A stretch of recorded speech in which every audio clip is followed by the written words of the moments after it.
usap ng Diyos na alam mong di ka naririnig? At bakit ka kakausap ng Diyos na alam mong hindi tutugon sa'yo? Amen?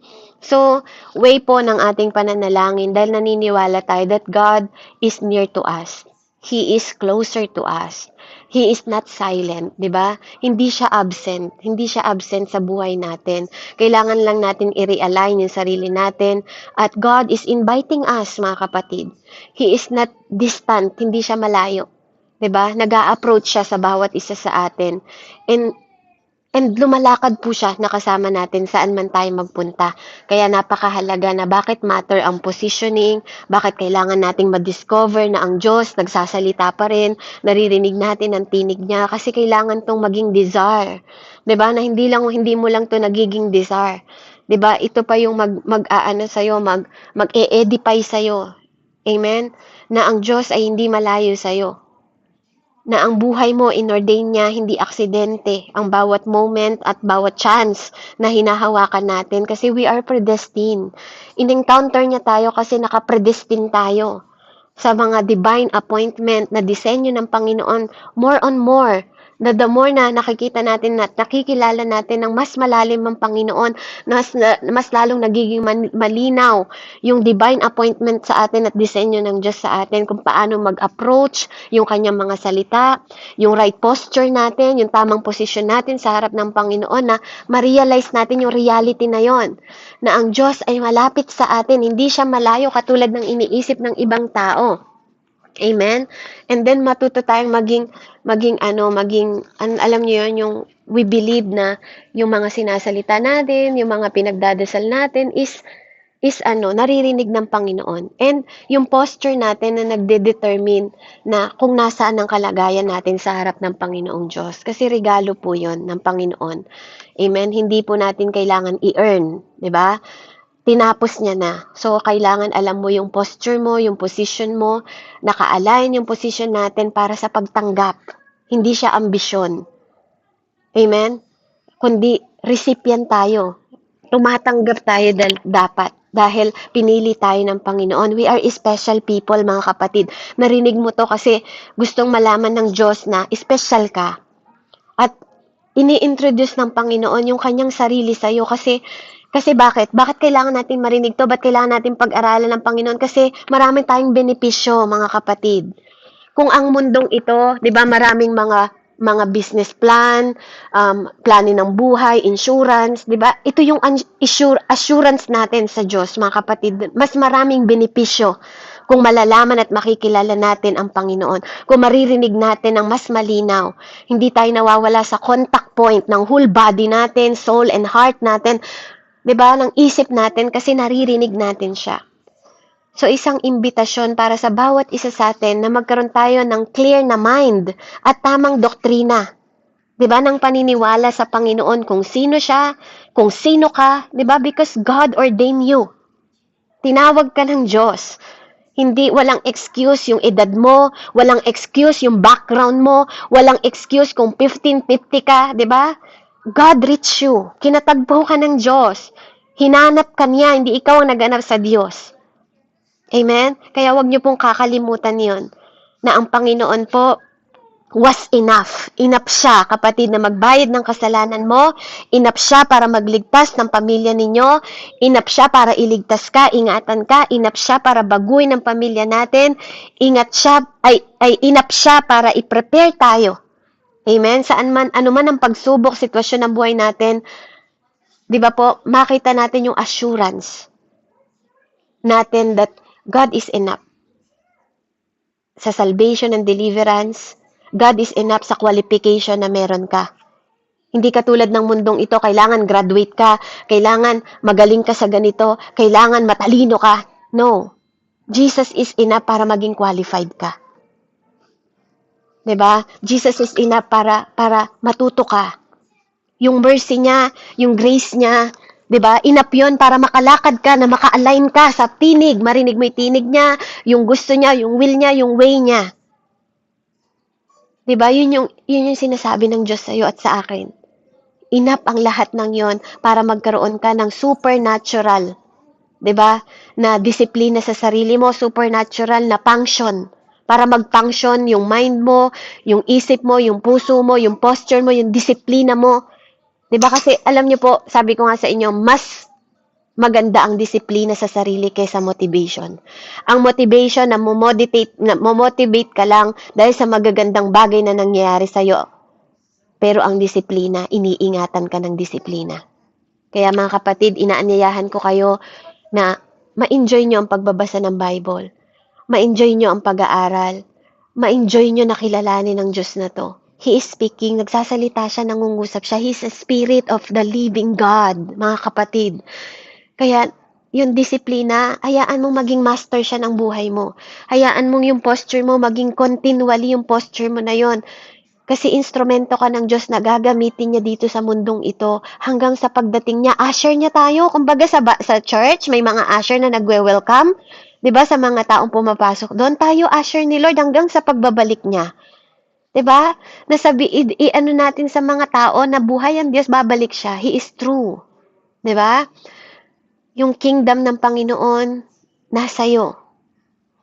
Ikaw yung kingdom asset ng Diyos sa mundong ito na magbibring ng maraming kaluluwa sa paanan ng Diyos. Kailangan ma-discern mo yon, 'di ba?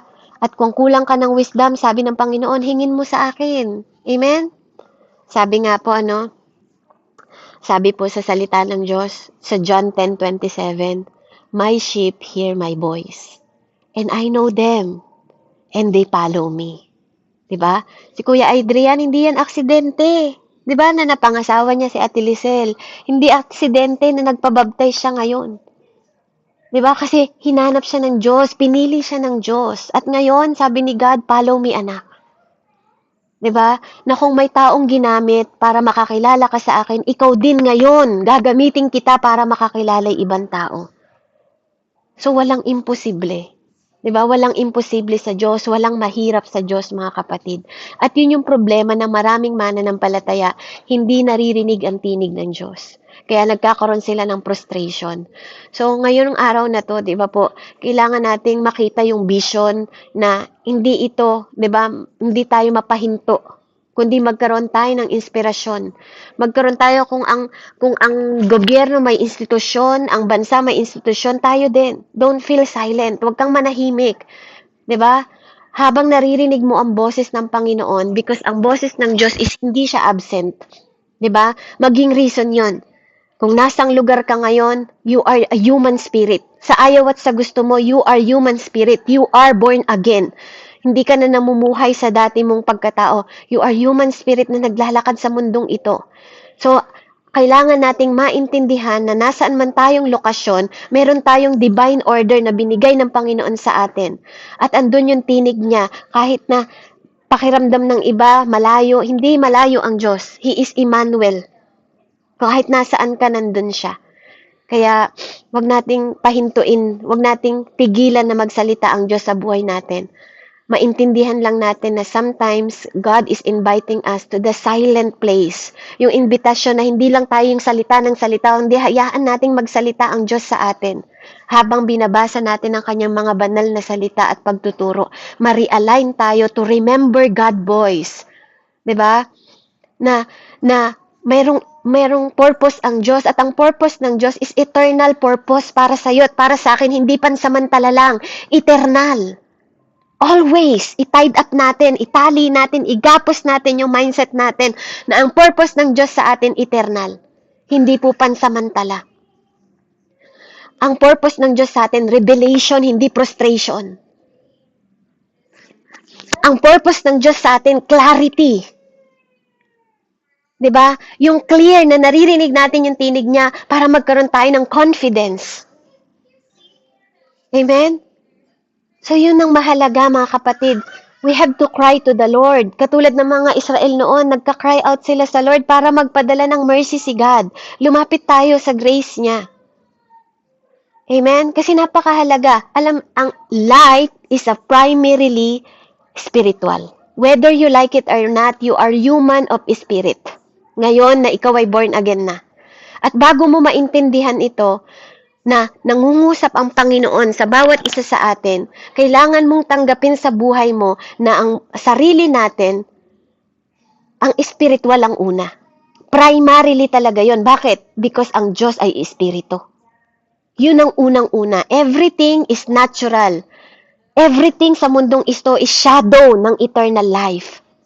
Kaya nga, ano pong sabi sa 2 Corinthians 4:18? Pabasa nga po sa Tagalog, babasahin ko po sa English. 2 Corinthians 4:18 po, sabi dito, "For the things which are seen are temporal, but the things which are not seen are eternal." 2 Corinthians po 4:18.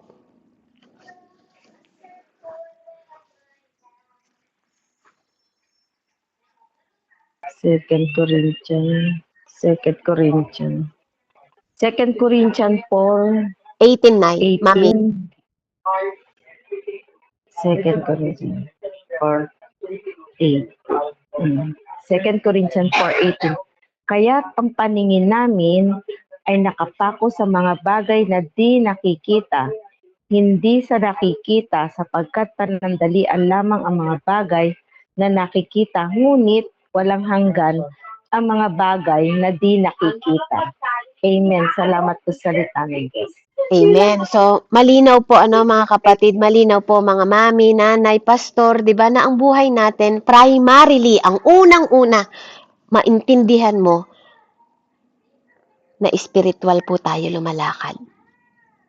Hindi sa mga bagay na nakikita ng mata nyo, kundi sa mga bagay na hindi natin nakikita. Paano mo maiintindihan na ang Diyos ay nagsasalita kung gusto mo siyang makita? Diba? Kailangan mong maniwala na ang Diyos nagsasalita siya kasi naniniwala ka na ang buhay mo ay spiritual kasi spirited din yung Diyos natin.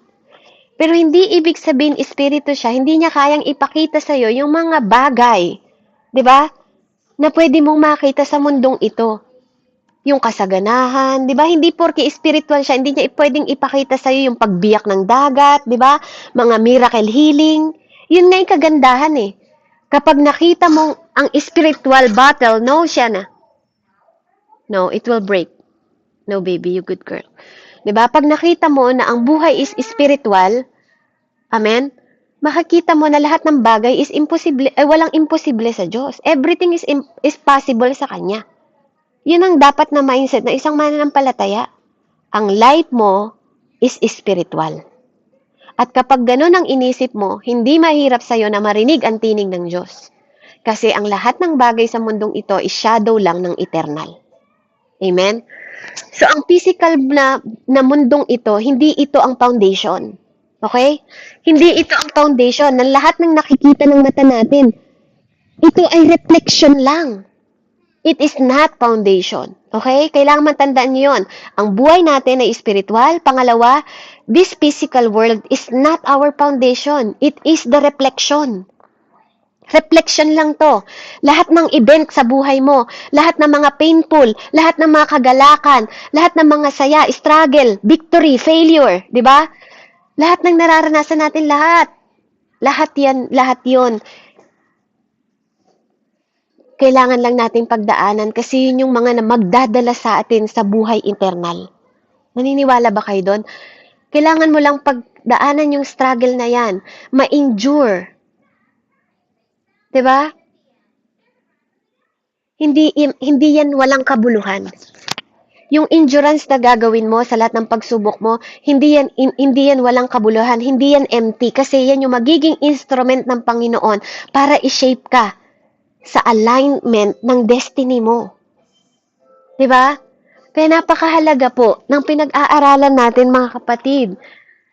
Napakahalaga, 'di ba, na isipin mo na ikaw ay namumuhay spiritual at ang lahat ng physical world na to, hindi ito ang foundation mo kundi reflection lang. Kaya lahat ng mga pinagdadaanan natin, sitwasyon natin at kalagayan natin, hindi yan mawawalan ng kabuluhan kung magpapatuloy tayo sa karera dahil ito ang naghuhubog sa atin para mai-align tayo sa eternal na destiny natin. Kaya may ibang tao po na nagfe-fail na marinig ang tinig ng Diyos.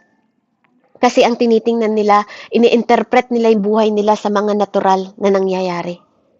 Nakakalimutan nila na yung natural is only echo. Alam niyo yun, alingaw-ngaw lang ng spiritual reality. Kasi katulad ng tinuro ni Pastor Charles, we are walking from victory, hindi para abutin ang victory. Naintindihan niyo po? Magkaiba yon na parang pagod na pagod kang abutin ng kaligtasan, pero may kaligtasan ka na. Kailangan mo lang pagdaanan. So once you are awake, once na magising ka sa katotohanan that everything is finished, tinapos na ni Jesus. Kapag nagising ka, may mga nagtuturo na parang kailangan mong abutin ang kabutihan, kailangan mong abutin ang kabanalan. Hindi po natin kailangan abutin yon. Tinapos na yun ng Panginoon. You are righteous because of Jesus Christ. You are holy because of Jesus Christ. Kung siya din ang dahilan para maging karapat-dapat ka, siya rin ang magiging dahilan para maging banal ka. Hindi sa pamamagitan ng gawa natin.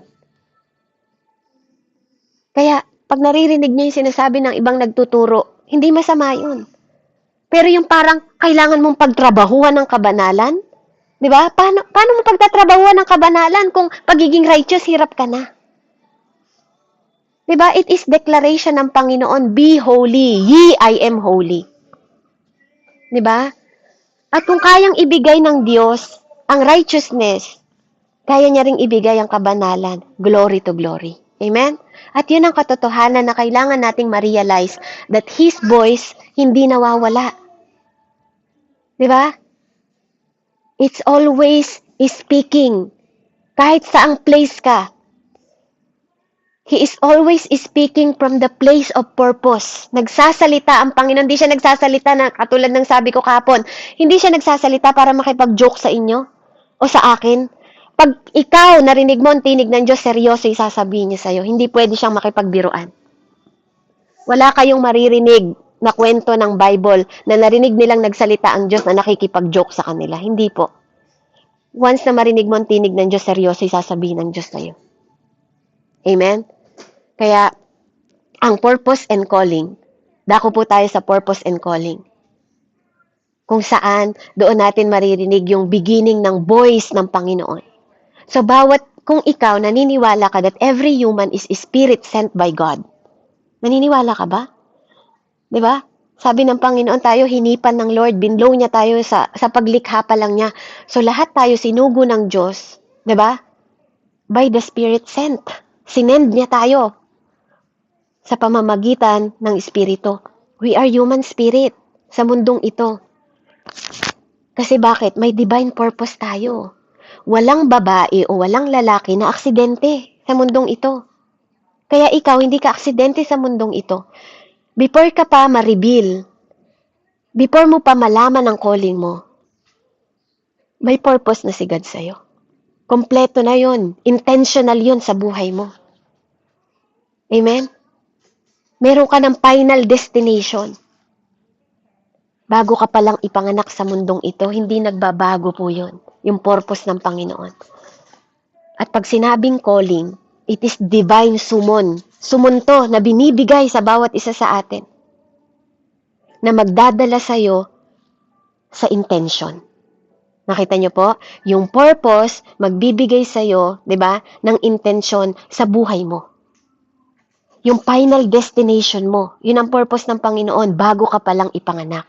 Ang calling, ito yung divine na summon, para siyang papel anong tawag doon? Ano ba yung tawag sa summon? Yung letter siya, parang binibigay sa'yo, na para doon mo tingnan, intentional.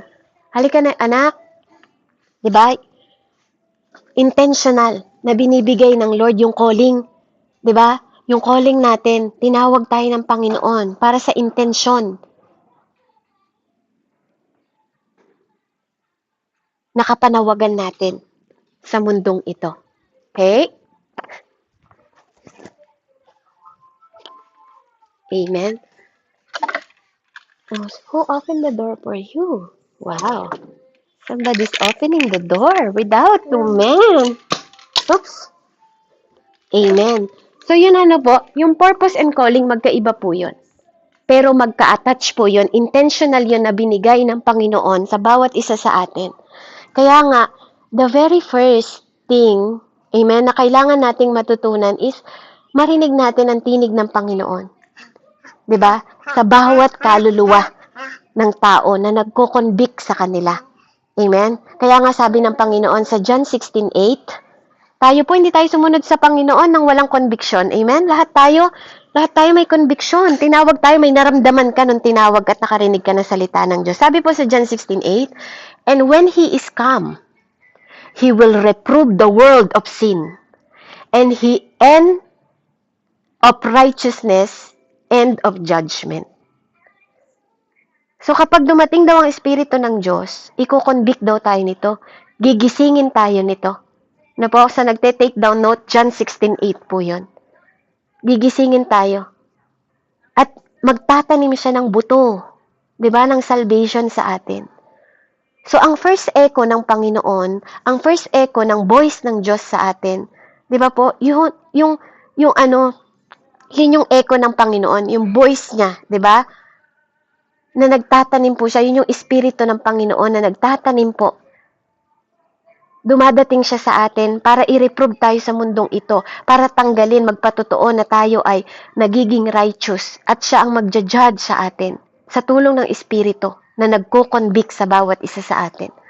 Ang second na echo ng Panginoon sa journey natin, 'di ba? Yung atin pong purpose. 'Di ba? Na una, tinawag niya tayo. Yun yung unang echo ng Panginoon na marinig natin ang tinig niya dahil sa pagtawag niya sa atin, yung conviction. Pangalawa po, 'di ba? Yung journey natin sa purpose. So una, yung calling, 'di ba? And then yung purpose natin. Hallelujah. 'Di ba? Kaya napakahalaga po eh. Napakahalaga eh. Kaya nga pagbabasahin niyo yung Roman 8:28, 'di ba? Sabi niya, to those who love at sa lahat ng may purpose. Lahat ng bagay mabuti. Amen? Lahat ng bagay mabuti sa lahat ng may purpose, sabi niya. Sa lahat ng nagmamahal. Amen? So, yung mga tinawag na nagmamahal sa Panginoon na may purpose po, kaya hindi, kaya mapalad tayo kasi hindi lahat tinawag.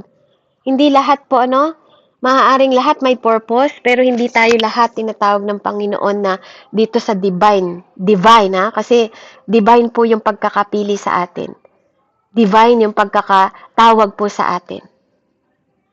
Amen? Sabi nga niya sa Roman 8:28, sabi niya po doon,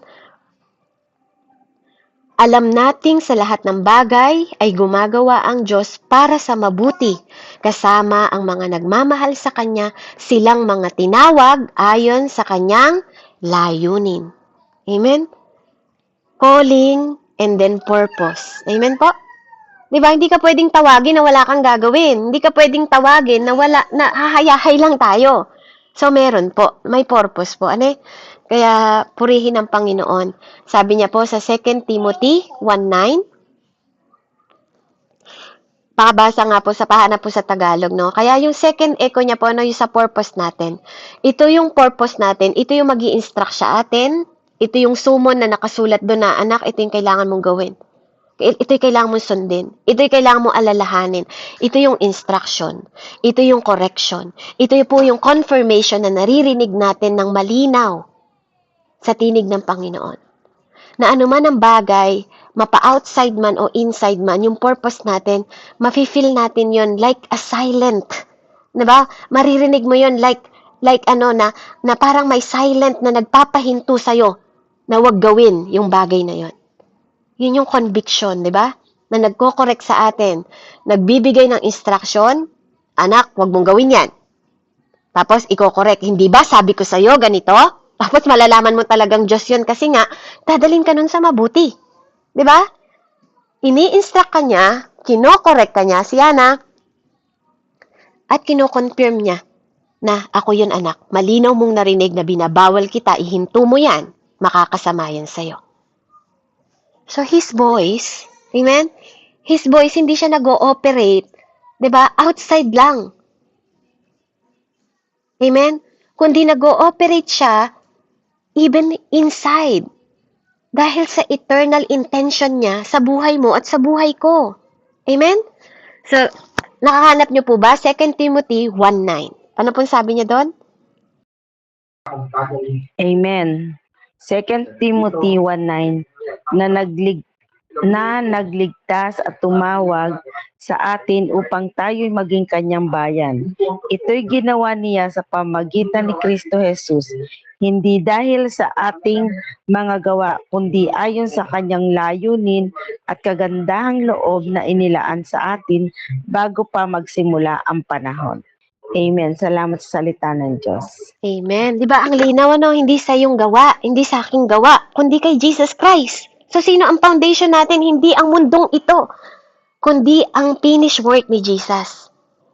So, ang calling and purpose, yun yung anchor point natin for the divine voice. Uulitin ko po, calling and purpose are the anchor point of the divine voice.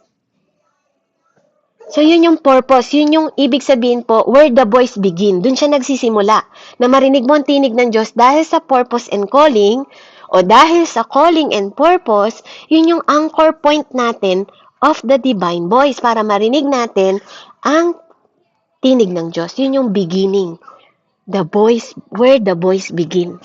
Diba? Una, kinunbik niya tayo, tinawag niya tayo. Diba? Nung bago ka mananampalataya, alalahanin mo paano ka tinawag ng Diyos. Ako po, nung tinawag ako, narinig ko yung salita ng Diyos. Kaya nga sabi ko sa inyo, hindi tao ang tumawag sa akin eh. Diyos ang tumawag sa akin. Amen? So, ano yung voice within the purpose? Alamin natin, ang boses sa loob ng kapanawagan natin, di ba? So, kapag tayo na-align na sa purpose natin, even yung mga failure natin, even yung mga silent na hindi nyo pinagtatapat, di ba? Na nagawa nyo para sa Panginoong Diyos, di ba? Even ang lahat ng yon, di ba? Naririnig pa rin natin ang tinig ng Diyos doon. Halimbawa, may sikreto ako na ginawa ko na hindi kalooban ng Panginoon at hindi ko pinatotoo sa lahat. Nandun pa rin ang tinig ng Panginoon na nangungusap sa akin, di ba? Na hindi ko man ipagtapat sa inyo. No, it's okay. Don't be scared. I just want to watch you. Yeah. Amen. So, nakita nyo po, ano? Yun yung sinasabi ko na andun lagi yung presence ng Panginoon. Yung presence niya na magpaalala, yung presence niya po para sa purpose natin, di ba? Na pinagtatapat mo man o hindi, naniniwala ko na naririnig mo ang tinig ng Diyos. Amen? Dahil kasi, intentional yung ginagawa ng Panginoon sa atin. Alam niya, di ba? Alam niya na kailangan mong marinig yung tinig niya kasi kung hindi niya ipaparinig yung tinig niya sa'yo, mawawala ka. Mawawalan ka ng kabuluhan, 'di ba? Mawawalan ng kabuluhan yung ginagawa ng Panginoon. Kaya hindi ang kasalanan natin ang magpapalayo sa Panginoon sa buhay natin, mga kapatid. Kasi ang kasalanan ang totoong nagpalapit sa atin sa Diyos, tama po ba? 'Di ba? Tinanggap mo na makasalanan ka. Amen. 'Di ba? Hindi ang kasalanan ang magpapalayo sa iyo sa Panginoon kasi nilapitan ka niya ng Diyos kahit nung simula pa na ikaw ay makasalanan, sabi nga po sa salita niya. Pinatawad na kita sa simula pa lang. Hindi ka pa pinapanganak sa mundong ito, nakapredestin ka na ikaw magiging anak niya, ikaw gagamitin niya, ikaw tatawagin niya, may purpose ka. Amen? Kaya nga po, napakahalaga no, na ang mga kasalanan po natin, katulad ni Tatay David, di ba? Yung mga silent na kasalanan niya, na hindi niya. Pamute po, Ate Pavrin. Ayan. So, welcome po sa gawain. So, yung kasalanan niya,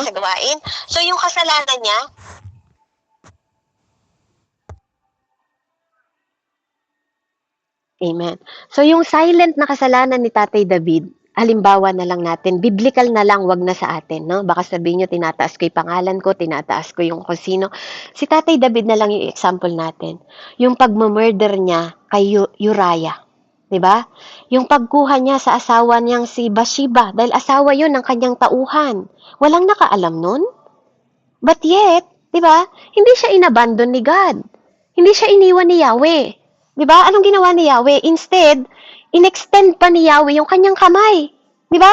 Sa pamamagitan ni Prophet Nathan para ibalik siya. Ikinorek siya, diba? Para i-restore. correction, and restoration. Yung ginawa ni God kay Tatay David. Tama? Amen? Di ba po, nakita niyo yung kahalagahan noon, mga kapatid?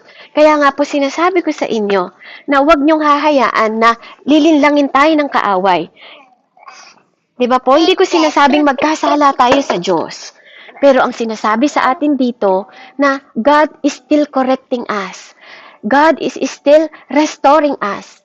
Even na matagpuan tayo na, di ba po, ng Panginoon. Katulad po ng yun na ginawa ni Tatay Solomon, di ba? Si Tatay Solomon na anak ni Tatay David, pinakamatalino, pinaka-wise man na nabuhay sa mundong ito dahil niregaluhan siya ng wisdom. Amen? Pero hindi po ibig sabihin, pinabayaan pa rin siya ng Panginoon dahil naniniwala ako na si Tatay Solomon nasa langit pa rin. Alam niyo kung bakit? Nung nabuhay si Jesus Christ. Kasi si Jesus Christ, nung namatay siya at nabuhay siya, pumunta siya sa impyerno, nag-preach siya doon. Mababasa niyo po yan sa Luke. Diba? Kaya makikita niyo doon, nung siya ay nabuhay, diba? 40 days siya na natili, nagpunta siya sa ilalim ng lupa at sa kaila-ilaliman pa. At sabi niya doon, niligtas niya mula sa angkan ni Noah. Sa lumang tipan po mula sa angkan ni Noah hanggang doon sa kasalukuyan ni Jesus Christ. Nung year na nagbuhay si Jesus Christ. So ibig sabihin, kapatid, inempty ni Jesus Christ yung grave. Naintindihan niyo po ba? Inempty niya yung impyerno. Inempty niya yung mga tao na dati, naligtas lang si Noah, 8 lang sila. Diba? Napahamak lahat ng tao. At sinimulan ulit ng Panginoon ang kanyang tipan kay Noah. Tandaan niyo po yung kwento? Pero nung dumating si Jesus Christ, kaya nga may kanta na He conquered the grave. Kasi niligtas niya po yung mga tao doon. Mga kapatid, kung magkakaroon lang kayo ng malalim na pangunawa sa Panginoon, even si Judas naligtas. Magugulat kayo? Yung sinasabi ng ibang nagtuturo, si Judas nasa impyerno? Hindi po. Si Judas nasa langit. Naniniwala ako doon. Dahil bago namatay si Jesus Christ, diba? Bago siya umakyat, 40 days po. Hindi pa nagtatagal, nagpakamatay si Judas. Diba? And 40 days pa bago umakyat si God, diba? Na inalay niya, una, humarap siya sa God. Amen? At nag-minister pa siya ng 40 days. So, naniniwala po talaga ako. Malaki ang paniniwala ko. Ewan ko sa inyo, pero basahin niyo po. Kung paano nag-minister si God sa impyerno bago siya umakyat after 40 days. After 40 days, mga kapatid. Bago siya nagpaalam. And bago niya iniwan ang Holy Spirit. You can learn po. Pwede niyong pag-aralan. Wag lang tayo dun sa nakikinig o napakinggan niyo sa akin. Aralin niyo po. Then sabihin niyo sa akin kung mali yung sinabi ko sa akin, magpapakorek po ako sa inyo. Pero naniniwala ako, nung sinabi ng Bible na inempty ni Jesus mula sa lahi ni Noah hanggang sa kasalukuyan. Kasi even nga tayo may kaligtasan Diba? Even ikaw, hindi ka pa pinapanganak, may kaligtasan ka na. Alam na ng Diyos na tinawag ka. Amen? Lalo na ngayon, we are under the grace. Kaya napakahiwaga po ng Bible, mga kapatid. Yung eternal plan niya sa buhay ni Tatay David, dahil nanatili si Tatay David sa borders, nagpa-convict siya, nagpa-correct siya, nagpa-restore siya sa Diyos. Yung purpose po sa kanya ng Panginoon, natuloy pa rin. Hindi dahil naging murderer siya, hindi dahil inagaw niya yung asawa ng kanyang katiwala. Hindi yun naging hadlang para gamitin siya ng Panginoon pa rin, para mailigtas niya yung buong Israel, para maging king siya. Di ba po? Kahit naging hindi sumunod si Tatay Solomon, marami din siyang ginawa. Di ba? Na para pagharian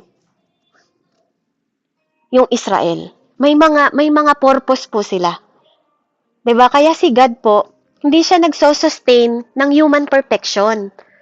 'Di ba po? Hindi siya nag-sustain ng human perfection but divine alignment.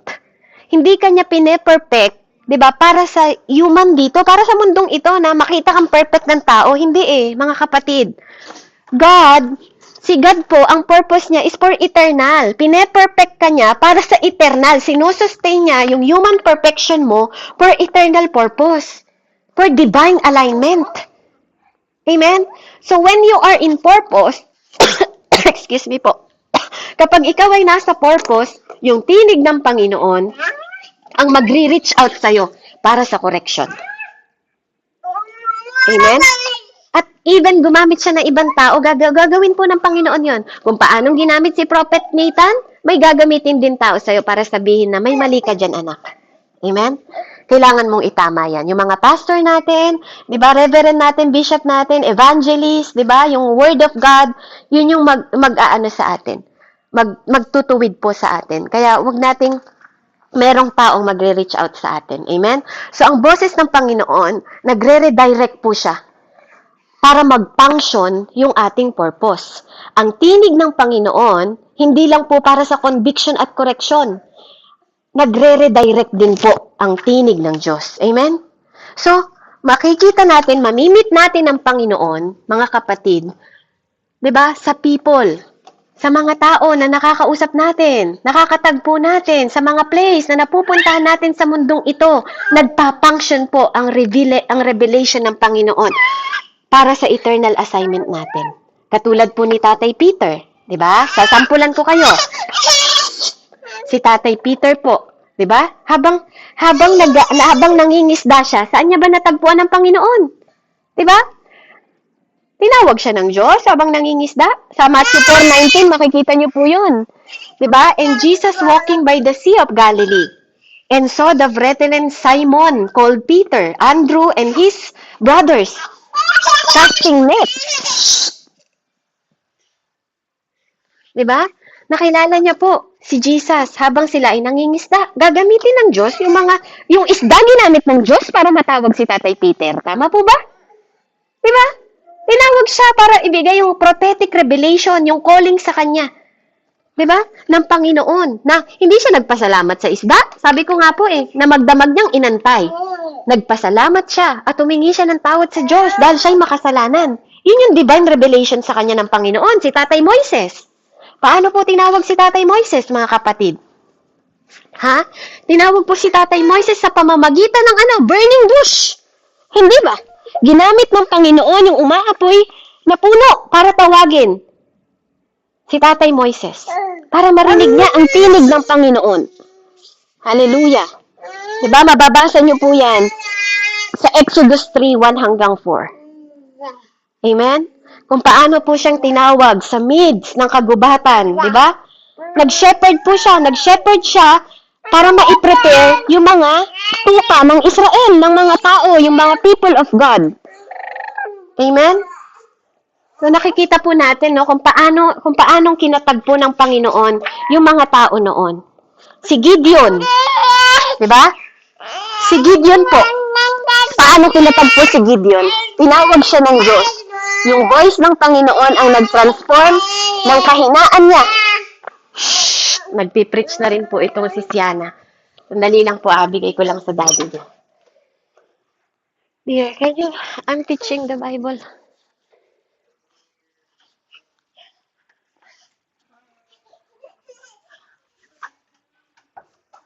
Amen. Sinasabayan po ako Praise God. So si Gideon po Si Gideon, alam nyo, duwag si Gideon po.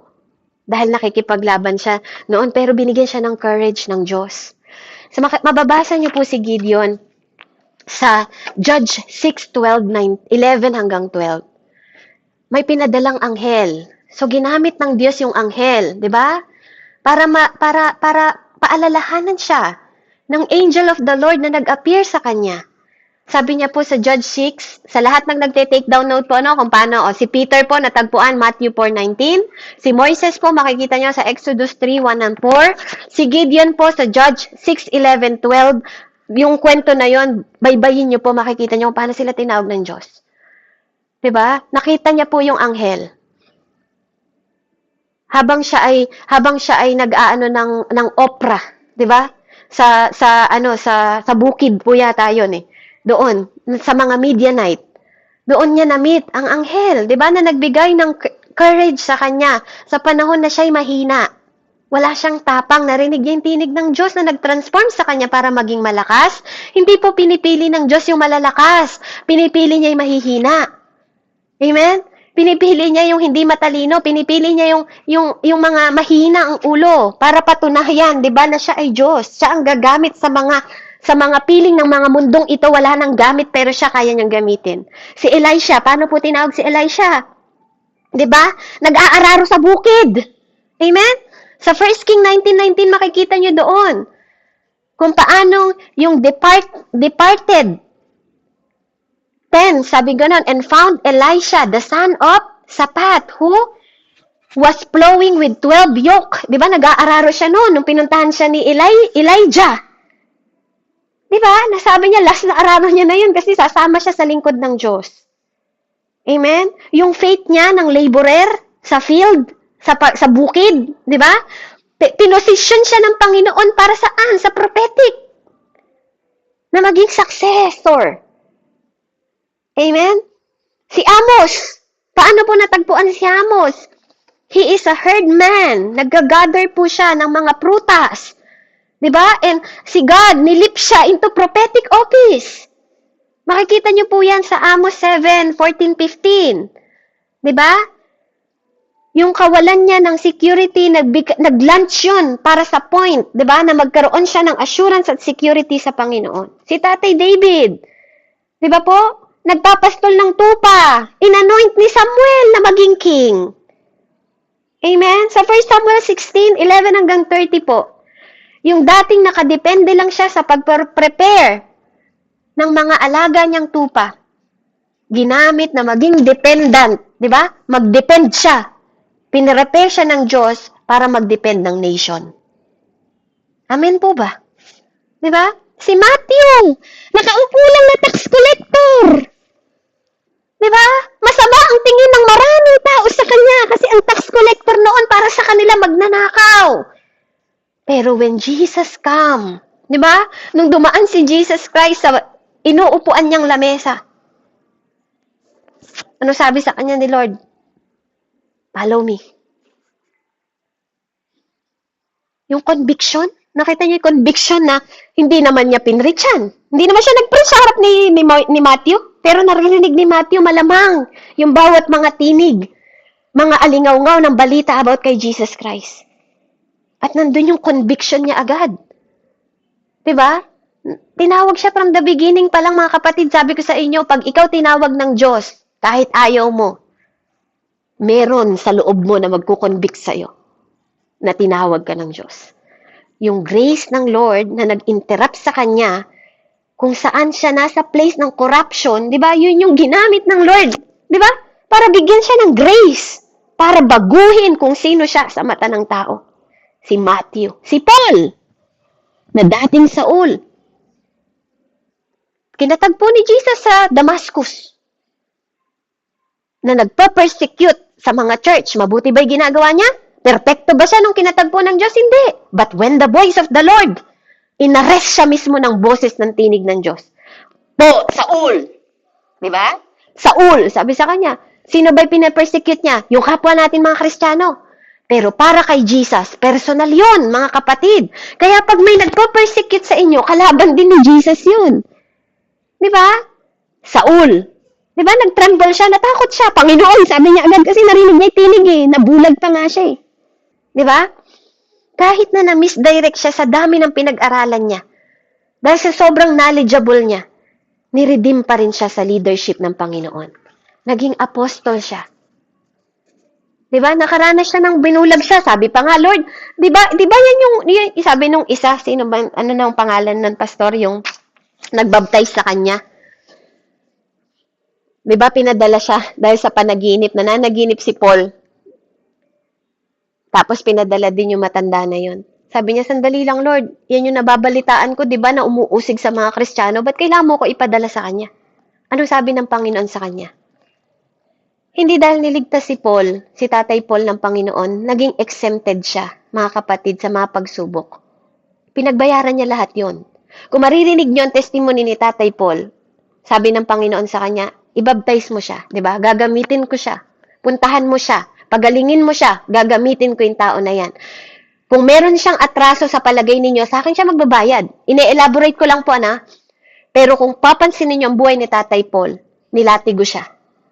Umalon-alon siya sa ibabaw ng tubig. Hindi po madaling pinagdaanan ni Tatay Paul. Maraming gustong pumatay sa kanya, binabato siya.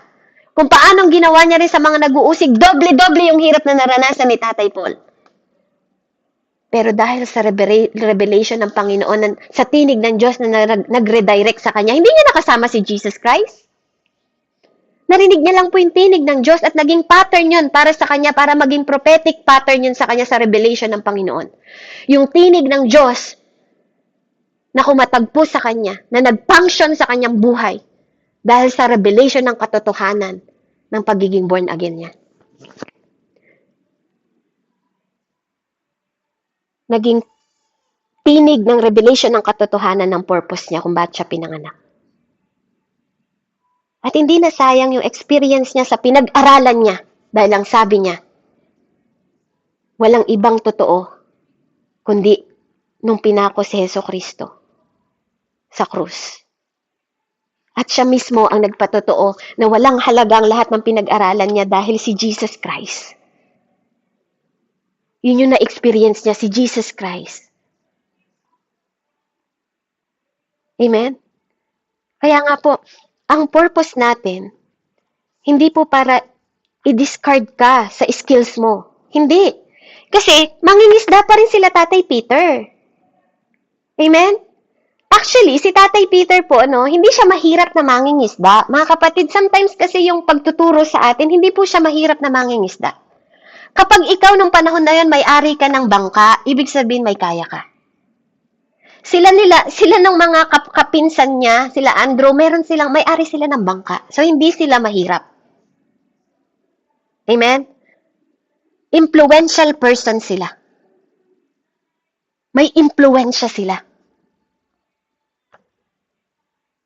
Si Matthew, kinatagpo ng Diyos, tax collector, mayaman siya! Hindi siya mahirap! Tax collector. Si Tatay Luke, doktor. Si Paul, leader. Amen? Hindi sila mahirap. Ang purpose ni God, kinakatagpo niya yung mga taong may impluensya. Kaya yung mga skill nyo, yung mga experience natin, yung mga nakalipas natin, nire-redeem tayo ni Lord. At nire-refine niya tayo. Diba? Yung net ni Tatay Peter, ginamit niya para manghuli ng mga tao. Hindi na isda. Sabi niya, Peter, gamitin mo, mula ngayon, ikaw ay mangingisda na ng tao. Anong ginamit ni Lord? Lambat pa rin ni Tatay Peter, ang naging halimbawa niya. Si Tatay Moises. Yang tungkod mo na yan, Moises, gamitin mo yan para biyakin yung dagat. Si Elisha, yung oxen. Di ba? Amen. At si Tatay Paul, di ba? In-scroll niya si Tatay Paul. Everything, di ba? Na lahat ng nalalaman niya. Hindi yun nawalan ng kabuluhan. Kasi everything, naging tool. Naging gamit sa kamay nila. Di ba si Elisha, tinapon niya yung palakol? Di ba yung palakol na lumutang? Di ba? Si Tatay Paul, yung mga salita na pinag-aralan niya, yung mga scripture na nakapalibot na gano'n, ginamit din ni Tatay Paul yon. Everything, ginawang tool ng Diyos sa kamay nila. At yung tinig ng Panginoon na nag-align para sa eternal purpose nila. Amen? So nakita niyo po, mahalaga, mga kapatid, mahalaga po ang boses ng Panginoon pag nagiging aware tayo na marinig. Kaya, ang tinig ng Diyos po, hindi lang mananampalataya nakakarinig. Kasi mahalaga na alam natin, ninonote natin, that God's voice is not limited. Huwag niyong sabihin na mananampalataya lang nakakarinig ng tinig ng Diyos kasi may covenant ang Diyos sa mga tao. Even unbelievers, they hear the voice of God. Kaya huwag niyong sabihin, wala nang pag-asa yan. Hindi po. May role pa rin yon. Di ba? Meron pa rin tulong sa atin yung mga unbelievers. Bakit kanyo? Si Pharaoh. Tinulungan niya si Joseph para sa panahon na magipit, di ba, yung kanilang tatay, kahit tinapon siya ng mga kapatid niya, kahit naghirap siya, may purpose yun kay God. Yung pagtapon sa balon sa kanya, pagkakakulong niya, di ba? Minsan lang na naginip si Tatay Joseph, pero tinawag siyang Joseph the Dreamer. Nag-interpret siya ng panaginip ni Pharaoh. Nangusap ang Diyos kay Pharaoh kahit si Pharaoh ay hindi believers sa pamamagitan ng panaginip. At yun yung naging platform ni Tatay Joseph para makatungtong siya sa posisyon. Ginamit yung unbeliever para sa kapangyarihan ng isang believer. Ginamit niya yung tao sa mundo. Si Nebuchadnezzar sa Babylonia. Arrogante. Diba? Sumasamba sa idol. Nakareceive din ng vision galing sa Diyos. Binigyan din ng warning sa panaginip sa pamamagitan ng eternal kingdom. Nakipag-usap din sa kanyang Panginoon, mga kapatid. Kinorek din siya ng Diyos sa pamamagitan ng destiny niya. Diba po, makikita niyo sa Daniel yan, 2:27-29. Ito yung mga example na nagpo-prove sa atin that God voice is not confined sa mga nananampalataya lang, but nagpa-function ito. Lalo na kahit pa leader yan. Leader king. Kapag nandun ka sa gobyerno na yon at nandun ka, gagamitin ka ng Diyos sa nation na yan to stand. Yung pathway ng purpose ni God, He will speak. He will speak. Yan po ang tandaan ninyo. Amen? Hallelujah. Even si Tatay Abraham, mga kapatid, they are pagan. Sumasamba sila sa Diyos-Diyosan na iba. Kaya nga pinalayo siya ng Panginoon nung narinig niya ang tinig ng Diyos.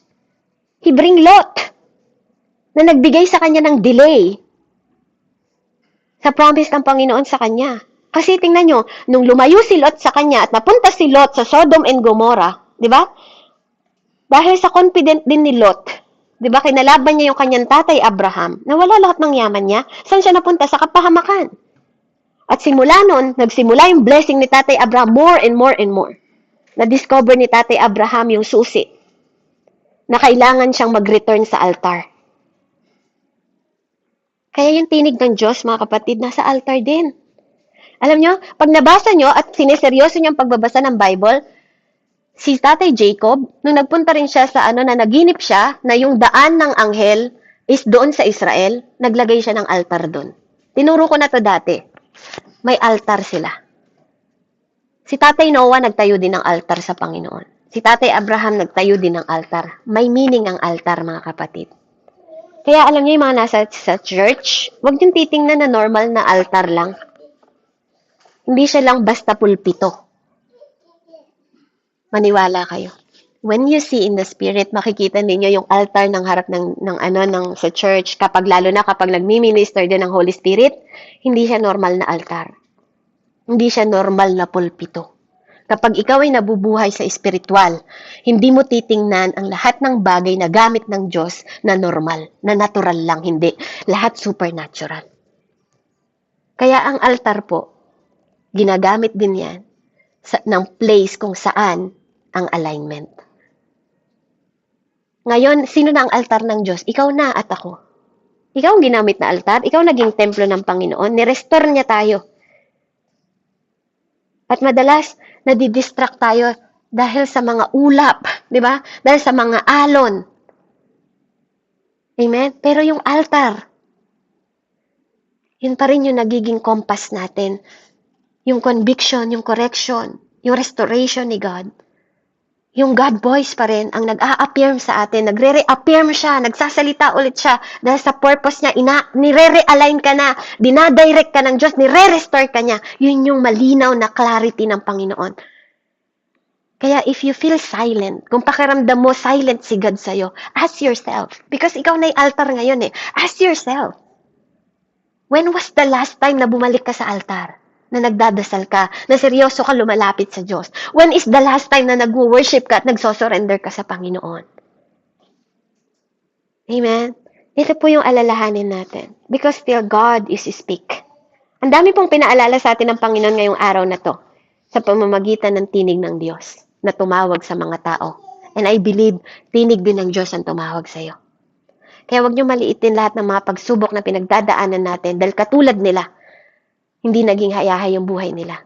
But they hear the voice of God na nag-realign, redirect, nag-connect for eternal purpose because of the purpose and calling ng Diyos sa buhay natin.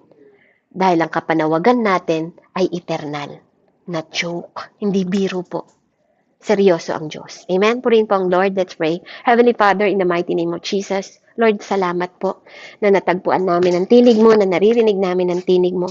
Salamat na ikaw ang Diyos, Panginoon, na nagpapahayag na you are, nagpapunction ka, Panginoon, sa purpose na sa tinig mo na nire-redirect mo yung aming mga buhay, sa pamamagitan ng mga pagsubok namin, naririnig namin tinig mo, sa pamamagitan ng pagtawag mo sa amin, dahil sa purpose namin, Lord, lagi mo kaming nilalagay sa place, Panginoon, na, Lord, nag-i-speak ka sa amin, nagko-correct ka sa amin, nagbibigay ka ng clarity sa amin, nagiging echo yung journey namin, yung paglilingkod namin, Panginoon. Hallelujah. Para makita namin yung purpose namin, Panginoon, na makarating sa purpose na naka-align sa destinasyon na inihanda mo para sa bawat isa sa amin at sa pagtawag mo sa amin.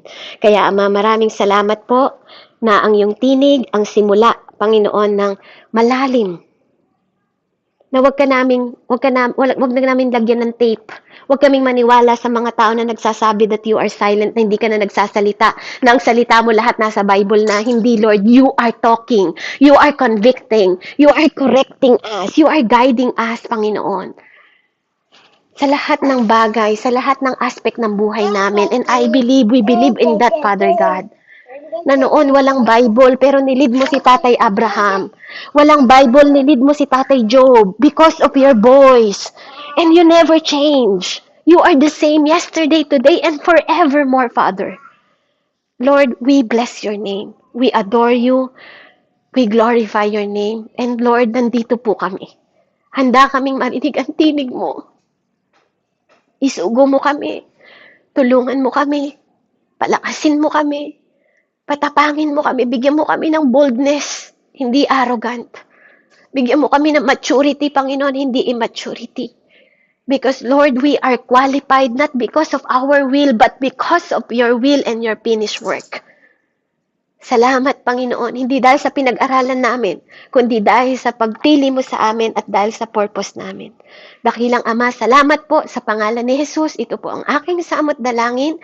I-bless niyo po ang aking kapatid mula sa buhay ni Tatay Yolando, Nanay Selena, Kuya Adrian, Nanay Andrea, Mami Ludi, Kuya Raymond, Ate Fabrin, Ate Billie Jean, Ate Joy Joy, Ate Princess, Tita Annalisa, Kuya James, Ate Melda, Pastor Randy, Panginoon, Lord, at mga kapatid namin na wala dito na hindi namin nakasama, Lord, let them hear your voice.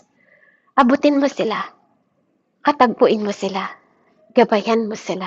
In the mighty name of Jesus, I pray. Our Savior, our Lord Jesus. In the name of the Father, the Son, and the Holy Spirit, we pray, Panginoon. Amen and amen. Glory to God po, and God bless po sa bawat isa. Back to you po, Ate Billie Jean. Amen. Ayan, thank you po sa buhay mo po, Sister Deb, sa napaka-bless na mensahe. At mali po tayo po ay pinakalalahanan ng ating Panginoon. Ayan, anyone po na nais pong mag-share